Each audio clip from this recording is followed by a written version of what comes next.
Previously on Funny Science Fiction. Was that your secret mission? Well, I failed. Yes! Hello and welcome to the Funny Science Fiction Podcast. Welcome to the Funny Science Fiction Podcast, where the Vogons come for poetry inspiration. Our guest today is the New York Times best-selling author, Steve Alten. Welcome to the show, Steve. Welcome, Steve. Thank you, guys. Thanks for being on.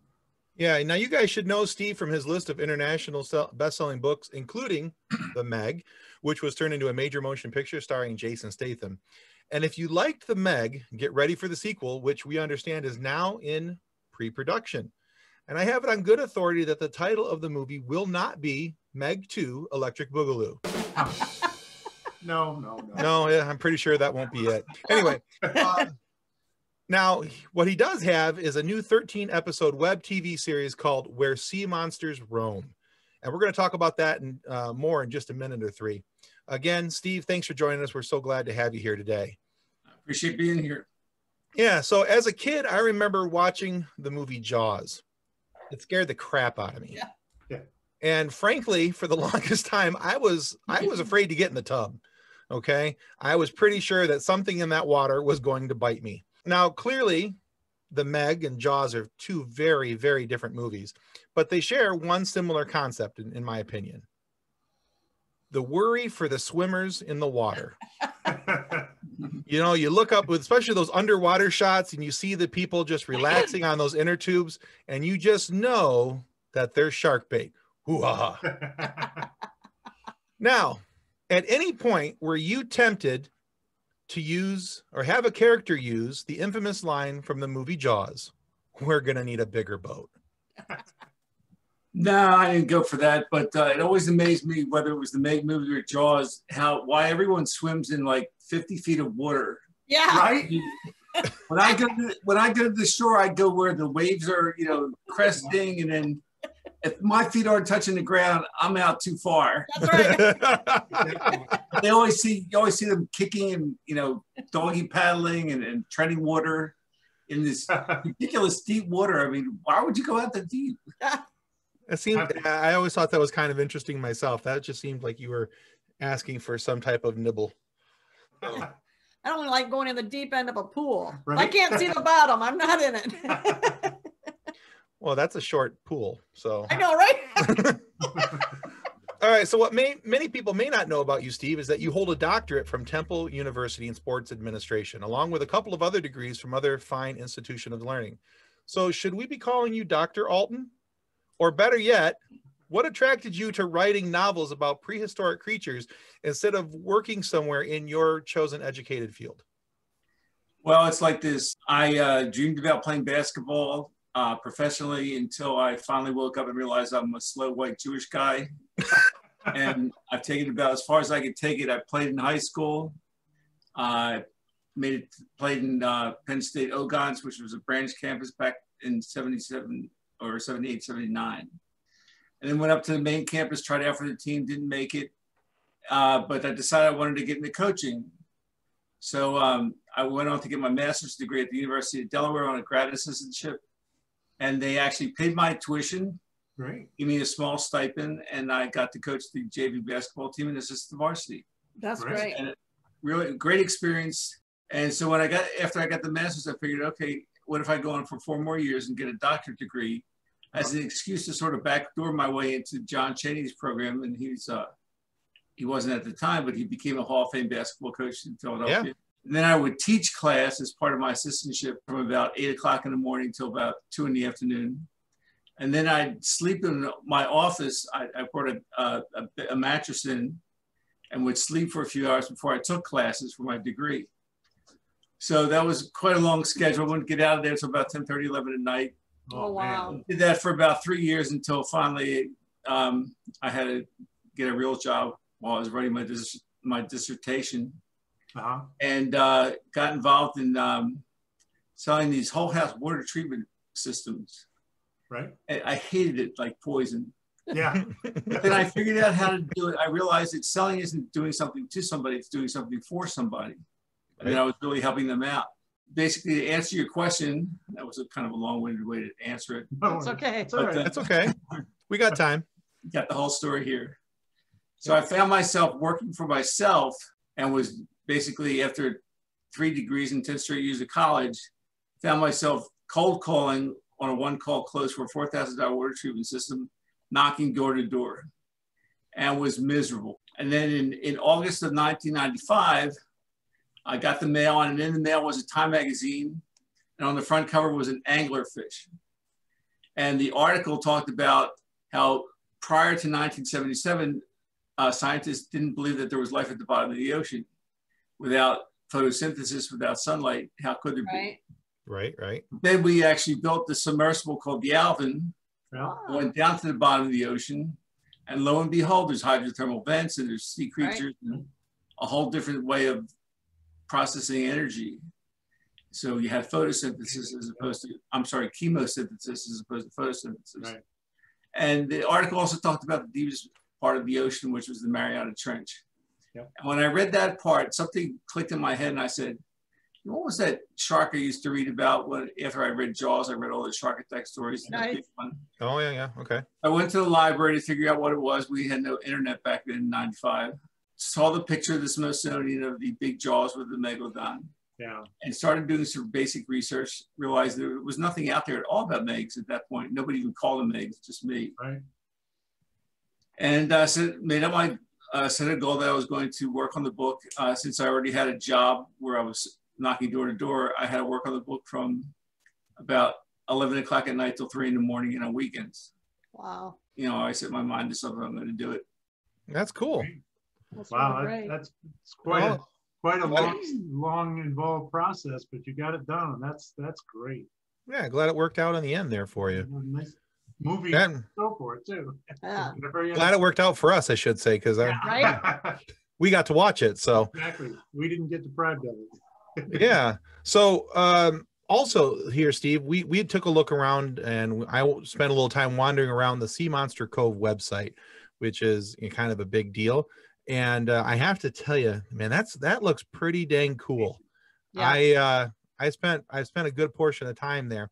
Now, can you tell our listeners a little more about the website, the island, and anything they may need to know about it? And most importantly, why they should become members of SeaMonsterCove.com. Sometime in December, I was going through a tough time. I've got Parkinson's, which is part of the downs of the last 15 to 20 years.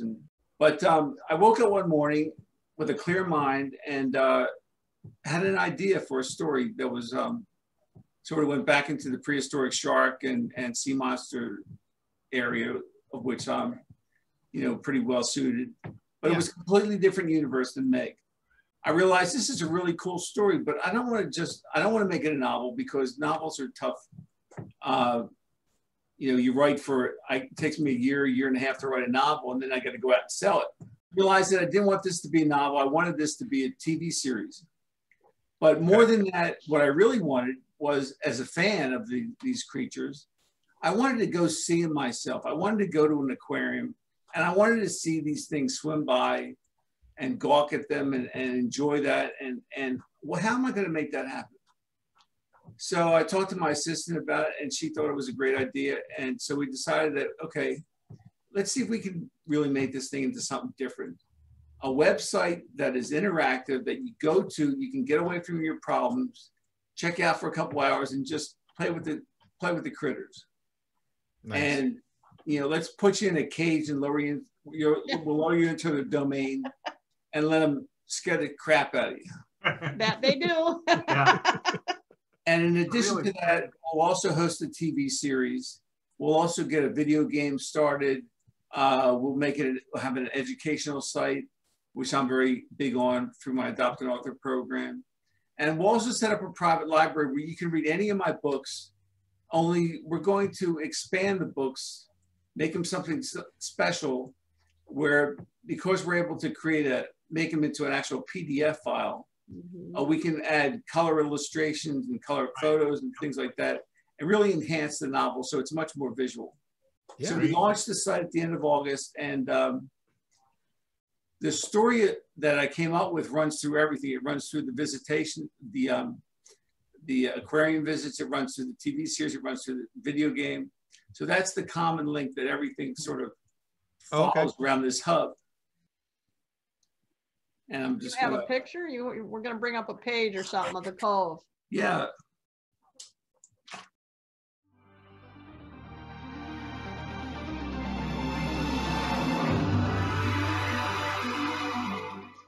With a click of your mouse, we'll transport you to a 5-star island paradise where you can spend endless hours visiting the most advanced aquariums ever designed, harboring the most terrifying prehistoric sea creatures in our planet's history. You can watch them from the safety of an observation deck, or for the ultimate experience, we'll serve you up in a cage and lower you into their domain where you can get better acquainted. After your cage experience, you'll probably need a few uninterrupted hours of peace and quiet. No worries. We went ahead and reserved a private suite for you at the Black Demon Inn, one of our 2 5-star luxury hotels. Every suite backs up to the aquarium where we keep our star attraction, Snowflake, our 63-foot, 50,000-pound prehistoric albino mako shark. And only members of SeaMonsterCove.com will have access to watch our brand new original web TV series, Where Sea Monsters Roam, written and produced by Steve Alten, author and creator of The Meg. All you gamers are going to love playing the Sea Monsters Roam video game, where you must hunt and capture these toothy creatures of the deep in the ancient aquifer that has kept them alive. You can even compete against other members to determine who the real apex predators are in the group. After you've had enough adrenaline for the day, stop by our Prehistoric Shark Museum, where you can learn more about the toothy creatures you just caught with our on-site curator, Keith Cowley. And be sure to check out our private library, the only place in the world where you can enjoy color-enhanced versions of any Steve Alten thriller. We even offer curriculum materials to teachers and parents interested in setting up distance learning programs. By now, you're probably wondering how much all of this is going to cost you. That's the best news of all. VIP, all-inclusive memberships are only $9.95 a month. Yes, that includes everything. Unlimited 24/7 park access, the video game, educational programs, Steve Alten's private library of books and scripts, the original web TV series, and so much more, all for less than what a movie ticket used to cost. Young children, no worries. We offer a PG-13 membership option for the kids. Escape the 2020 blues at www.seamonstercove.com.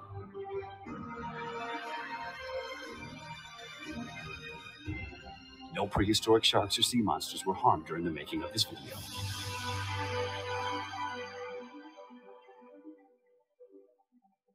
I don't know if you follow real life shark news, but recently in the Atlantic off Nova Scotia in Canada, they had tagged the biggest great white shark ever spotted in that area. They named her Nikumi.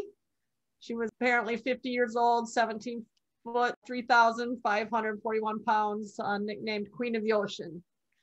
So, and her expedition leader, Chris Fisher, said it was really humbling to stand next to a large animal like that. I was wondering, in your research, did you experience any sharks up close and personal yourself? No, the cage experience on Sea Monster Cove is as close as I'm going to get. Yeah. I have no interest in my family seeing the headlines, Meg author drowns in great white encounter, Yeah. I was thinking about guppies. Guppies are kind of the tribbles of the fish world. They're almost born pregnant and very prolific species. Now, if a Hollywood producer came to you at gunpoint and said, I want your next action thriller and it has to involve guppies, How are you going to pitch that? What you got any ideas right off the top of your head? I probably pitch it to the police first. Right. One of the things that I really enjoy in action-paced movies and books, when you have this thriller pacing, that sometimes you're able to inject humor into exciting scenes without destroying the pace. I know you've done that sometimes. Is there any tricks or any advice that you have for people when they write to be able to do that effectively? No, I think you either have a sense of humor or you don't. And I like to inject humor into my stories. And I've got a scene in the second episode of Where Sea Monsters Roam, where one of the leads is a marine engineer, and he's struggling with being able to create a sonar system in the prehistoric, the aquifer that has sustained these creatures for the last 300 million years. So he wakes his father up, who's a much bigger engineer than he is, and his dad, who's played by a friend of mine, is pissed that his son woke him up, but he explains that his son explains that his mother, who his father divorced years ago, is now the CEO of Sea Monster Cove, and she's flying in for a big board meeting, and he's nervous as hell because if he doesn't produce, she's going to fire him. Right. And his father asked, "Well, how much did her second husband, who just passed away, leave her?" And his son says, "About $2 billion." And his father says, "Man, in my next life, I'm coming back as an oil executive, right? Or either that or a lumberjack." And he starts singing the lumberjack song from Monty Python. I love that. Nice touch. Lumberjack, I don't care. I'm a lumberjack and I'm not. I couldn't help but notice when I was watching your Sea Monster Cove video, I also saw James Murray from one of my favorite shows, Impractical Jokers, in there. They're great guys. And I immediately thought, okay, Practical Jokers needs to do some sort of punishment involving sharks. And, I got to see Murray in a shark cage somewhere, even if it's virtual. Well, do you want to see that he's actually in a little ad for us? Yeah, I did see that ad. Yeah. That's why I like that. That's what made me. I got to see him in that. So that's great. So how do we make that happen? How do we get Murray into an actual shark cage? We gotta get him. We gotta get one of them into. Little did they know that Murray had already swam with the sharks. Well, we'll let you work on that. He's pretty close in the ad. He gets attacked. So I know that was pretty sweet. Hey everybody, this is Murr from the TV show Impractical Jokers. I'm so excited. I'm here spending my vacation at Sea Monster Cove. This is so exciting. I'm dear friends with Steve Alten. He invited me personally to come down today. And back in the day, way back, Steve and I used to play pranks together in like the 80s and 90s. It was great fun. Anyways, I'm here in the Devonian Sphere. This is awesome, man. Look at this. I can't wait to see a fish or something. What the hell? Is that real? That's not real. Are you kidding me? This big of a piranha? Steve? Steve, is this double pane glass? Because I saw Jaws 3D, and it wasn't then. I tell you what, come on down to the cove. Come on down to the cove as soon as you can. Hang out for like a minute or two, but for now, I'm going to go back to my room and order room service.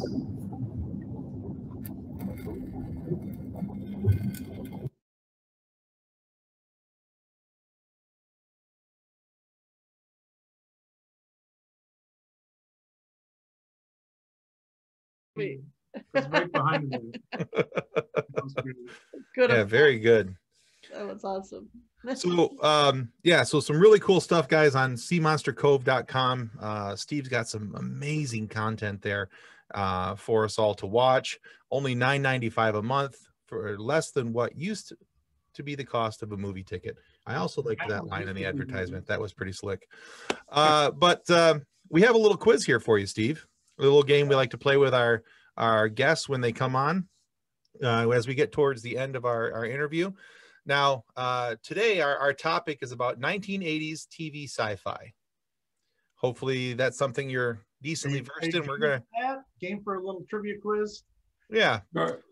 So if you get 3 right, we're going to send you one of our neat little I gave to the Red Shirt Widows and Orphans mugs. Okay. If you get 5 right, Drayton's going to send you a copy of his book called Custodians of the Cosmos, which is where the Red Shirts, Widows, and Orphans Fund idea came from. And we're also going to send you the mug as well. So if you get 3, you get the mug. If you get 5 right, you get the mug and the book. If you get less than 3, just like in Impractical Jokers, there has to be a punishment. So if you get less than 3, we're going to take your face and make a meme out of it, something Meg related. Are you okay with that? Do you accept those terms? I'll accept them. Sure. It'll be good fun. Well, all right. Yeah, it won't be too horribly painful, just minorly. All right. And we'll start with the hardest question first. Now, this is from 1985-1986 television season. It's about the adventures of a team of misfit superheroes who fight crime for a scientific think tank. So back to 1985, and it starred Dean Paul Martin, Kevin Peter Hall, and a very young Courtney Cox. So that's a multiple choice. So was this TV show called Misfits of Science, Shadow Chasers, or Way Out Space Nuts? Wow, none of them ring a bell. I'll go with Misfits. Yep, very good. You got it. Yep, that's it. All right. So question 2, 1985 to 1989. The zany adventures of a suburban family, their next door neighbors, and an innovative robot designed to look like a human child. It stars Richard Christie, Marla Pennington, and Jerry Sapurian. Was that show called Father Knows Best, Small Wonder, or Starman? Ooh. I'll take another guess and say Starman. Oh No, that one was actually Small Wonder because of the child. Small Wonder, okay. Yeah, the little child was a robot. Little robot girl. So this TV series is from 1986 to 1990. A furry alien wise guy comes to live with the Tanner family after crashing into their garage. Stars Paul Fusco, Max Wright. Would this be Alf, The Powers of Matthew Starr, or Benji, Zax, and the Alien Prince? I will go with Alf on that one. Yeah. There you got it. Very good. All right. So 2 out of 3, not too bad so far. All right. Now this one is a British TV series. I don't know how you are in your Brit TV, but this is from 1988. Faulty Towers. One of my favorite shows, but Solid guess, sir. this is since we're on the sci-fi though, we got to go with the sci-fi show from there. And it's the adventures of the last human alive and his friends stranded 3 million years into deep space on a mining ship. It starred Chris Berry, Craig Charles, Danny Jean-Jules. Was this Voyagers, Smegheads, or Red Dwarf? Voyagers, Megheads, or Red Dwarf. Well, I know Star Trek had Voyagers, so it probably wasn't bad. So I'll go with the Smegheads. We're going to give you Smegheads. It was actually So Red close, Dwarf, yeah. but they called each other Smegheads all the time in the show. Okay. Yeah, we said before we got into this that if you guessed Smegheads, you were going to get it no matter what because that was close enough. All right, so one last question here. Sounds like my fan base Megheads. I'm not sure they're going to like that one. Well, I'm not going to lie to you. If you hadn't gotten at least 3 right, you were going to get something. It was going to be something with a Smeg head on it. So, okay. All right. So 1982 to 1986, last question. A lone crime fighter battles the forces of evil with the help of a virtually indestructible and artificially intelligent supercar. It stars David Hasselhoff and Edward Mulhare. Was it called My Brother the Car? That would be Knight Rider. There you go. You got it. Yep. Excellent. All right.